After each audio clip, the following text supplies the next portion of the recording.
চায়ের দোকান থেকে শুরু করে সোশ্যাল মিডিয়া সবখানে একটাই আলোচনা এসআইআর। অনেকেই আবার এসআইআর নিয়ে বিভ্রান্তিকর তথ্য পরিবেশন করে আতঙ্ক গুজব ছড়াচ্ছেন। দেখুন, এসআইআর এর পুরো কথাটি হলো স্পেশাল ইন্টার্নশিপ রিভিশন। এটি ভোটার তালিকা সংশোধনের একটি বিশেষ আইনি প্রক্রিয়া। এটা কিন্তু কোনো নতুন জিনিস নয়। 22 বছর আগেও 2002 সালে পশ্চিমবঙ্গে এসআইআর হয়েছিল।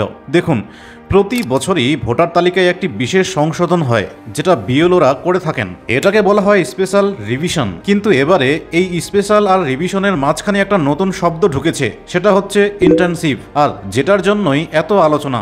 এখন প্রশ্ন হলো, 22 বছর পরে এসআইআর করার দরকার পড়লো কেন? এর অনেক কারণ আছে, তবে প্রধান কয়েকটি কারণ হলো, দীর্ঘ 22 বছরে ভোটার তালিকায় বহু এমন নাম যুক্ত হয়েছে যাদের একাধিক জায়গায় নাম রয়েছে। নিয়মিত সংশোধন প্রক্রিয়ার পরেও বহু মৃত ও অন্য স্থানে স্থানান্তরিত ভোটারের নাম তালিকা থেকে বাদ পড়েনি। 22 বছর ধরে এই সংখ্যা বিপুল আকার ধারণ করেছে।